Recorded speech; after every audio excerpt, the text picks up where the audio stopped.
नमस्कार, इस विशेष बुलेटिन में आप सभी का स्वागत है। मैं हूं आपके साथ भावना नैयर और मेरे साथ है मेरी सहयोगी दीपाली, जो आप तक सांकेतिक भाषा में खबरें प्रस्तुत करेंगी। शुरुआत करते हैं सुबह की सुर्खियों के साथ।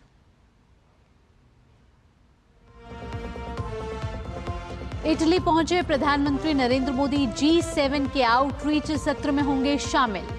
आर्टिफिशियल इंटेलिजेंस, ऊर्जा, अफ्रीका और भूमध्य सागर पर होगा फोकस। इटली समेत शिखर सम्मेलन में शामिल तमाम देशों के नेताओं से होगी द्विपक्षीय मुलाकात।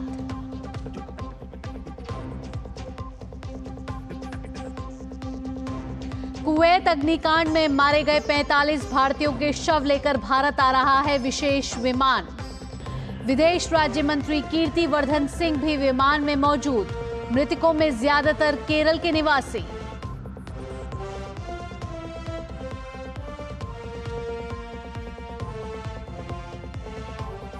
शराब घोटाले के आरोपी अरविंद केजरीवाल की जमानत पर आज निचली अदालत में होगी सुनवाई। वहीं स्वाति मालीवाल केस में विभव कुमार की जमानत पर भी आज हाईकोर्ट में होगा फैसला।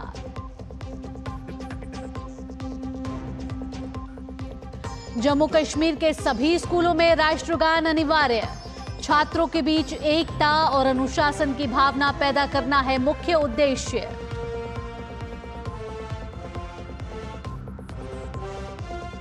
बिहार के बक्सर में सबसे अधिक 47.02 दर्ज हुआ तापमान।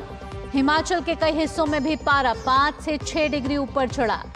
दिल्ली, पंजाब, हरियाणा, राजस्थान, झारखंड में भी गर्मी से हाहाकार। 18 तारीख के आसपास प्री मॉनसून बारिश की उम्मीद।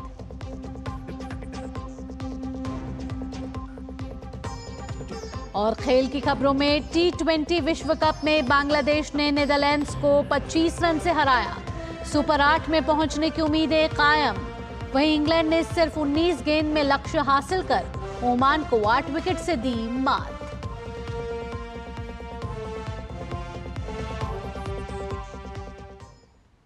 अब खबरें विस्तार से। लगातार तीसरी बार प्रधानमंत्री पद के तौर पर कामकाज संभालने के बाद प्रधानमंत्री मोदी पहले आधिकारिक विदेश दौरे पर इटली गए हैं। यहां प्रधानमंत्री मोदी आज G7 के आउटरीच सत्र में भाग लेंगे। इस सत्र में आर्टिफिशियल इंटेलिजेंस, ऊर्जा, अफ्रीका और भूमध्य सागर पर ध्यान केंद्रित किया जाएगा। इटली की अध्यक्षता में G7 शिखर सम्मेलन ने चालू वित्त वर्ष के लिए कुछ प्रमुख प्राथमिकताएं चुनी हैं, जैसे रूस यूक्रेन मध्य पूर्व में संघर्ष, विकासशील देशों के साथ संबंध और अफ्रीका और भारत प्रशांत क्षेत्र पर ध्यान केंद्रित करने वाली उभरती अर्थव्यवस्थाएं। शिखर सम्मेलन से अलग प्रधानमंत्री मोदी G7 के नेताओं, आउटरीच देशों और अंतर्राष्ट्रीय संगठनों के साथ द्विपक्षीय बैठकें और चर्चा करेंगे।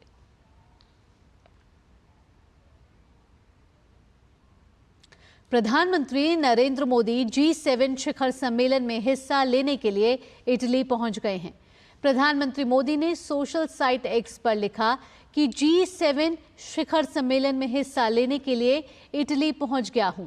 वैश्विक नेताओं के साथ सार्थक चर्चा में शामिल होने के लिए उत्सुक हूं।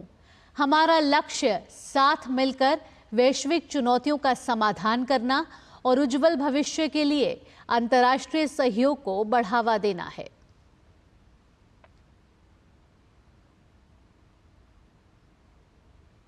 इटली रवाना होने से पहले प्रधानमंत्री ने अपने वक्तव्य में कहा कि उनकी सरकार भारत इटली रणनीतिक साझेदारी, हिंद प्रशांत और भूमध्य सागरीय क्षेत्र में सहयोग को सुदृढ़ करने के लिए प्रतिबद्ध है। प्रधानमंत्री मोदी ने साथ ही कहा कि इटली के प्रधानमंत्री जॉर्जिया मेलोनी के आमंत्रण पर G7 शिखर सम्मेलन में भाग लेने के लिए इटली की यात्रा पर जा रहे हैं। प्रधानमंत्री ने कहा कि लगातार तीसरे कार्यकाल में G7 बैठक में भाग लेने के लिए इटली की अपनी पहली यात्रा से वो खुश हैं। उन्होंने साथ ही कहा कि पिछले साल इटली के प्रधानमंत्री की भारत की 2 यात्राओं से दोनों देशों के द्विपक्षीय संबंधों को बढ़ावा मिला है।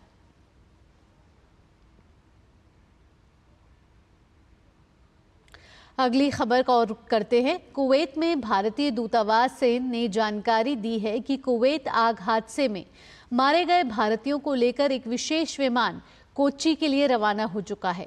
कुवैत में भारतीय दूतावास ने बताया कि दक्षिणी कुवैत में मंगव शहर में बुधवार को 6 मंजिला इमारत में लगी भीषण आग में हताहत हुए 45 भारतीयों के शवों को लेकर वायुसेना का एक विशेष विमान कोच्चि के लिए उड़ान भर चुका है।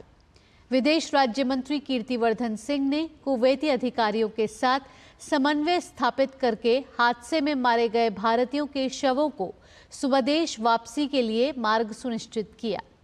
विदेश राज्य मंत्री कीर्तिवर्धन सिंह खुद उसी विमान से स्वदेश वापस लौट रहे हैं।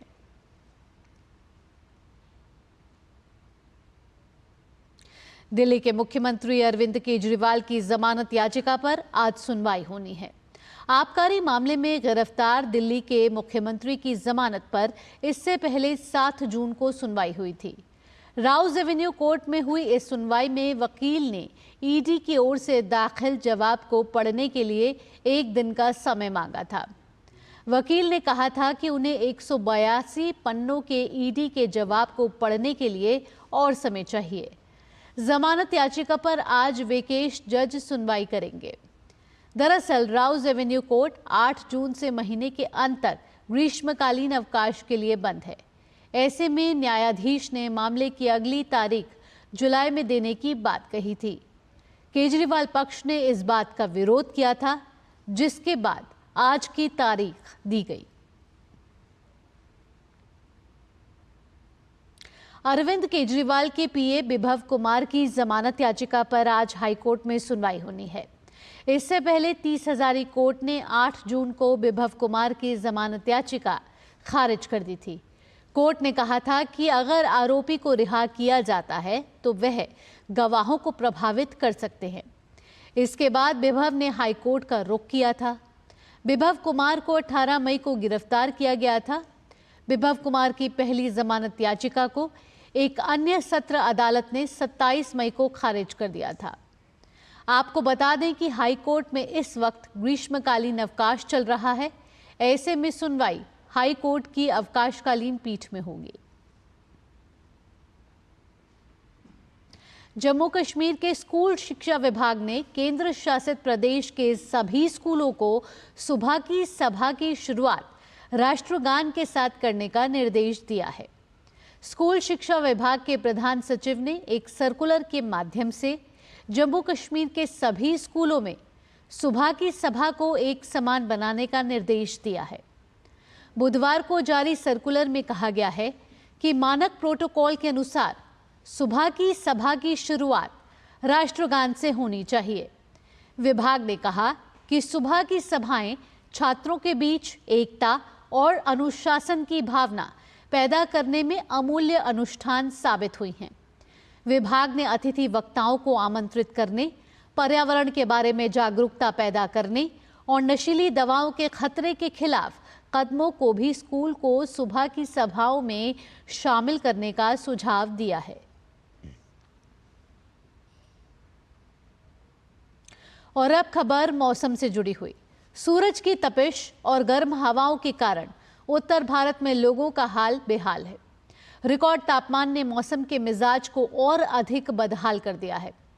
बिहार के बक्सर की बात करें तो यहाँ सबसे अधिक 47.2 डिग्री सेल्सियस तापमान दर्ज किया गया। वहीं पंजाब का भटिंडा शहर 47 डिग्री सेल्सियस तापमान के साथ देश का दूसरा सबसे गर्म स्थान रहा। यूपी के कानपुर, हरियाणा के रोहतक, राजस्थान के गंगानगर और झारखंड के डाल्टनगंज में भी तापमान 46 डिग्री सेल्सियस के पार दर्ज किया गया। हिमाचल प्रदेश के हमीरपुर में अधिकतम तापमान 45.2 डिग्री सेल्सियस रहा।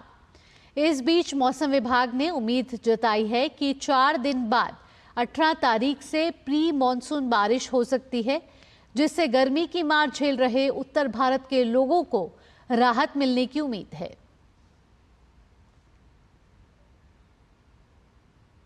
खेल की खबरों में इंग्लैंड ने अपने गेंदबाजों के शानदार प्रदर्शन के बल पर आईसीसी T20 विश्व कप में ओमान को 8 विकेट से हरा दिया। एंटीगुआ के सर विवियन रिचर्ड्स स्टेडियम में गुरुवार देर रात हुए मुकाबले में इंग्लैंड ने टॉस जीतकर गेंदबाजी चुनी। पहले बल्लेबाजी करने उतरी ओमान की टीम महज 47 रन पर ही ऑल आउट हो गई। जवाब में इंग्लैंड की टीम ने 3.1 ओवर में 2 विकेट पर टारगेट हासिल कर लिया। इस जीत के बाद इंग्लैंड की सुपर 8 में पहुंचने की उम्मीद कायम है।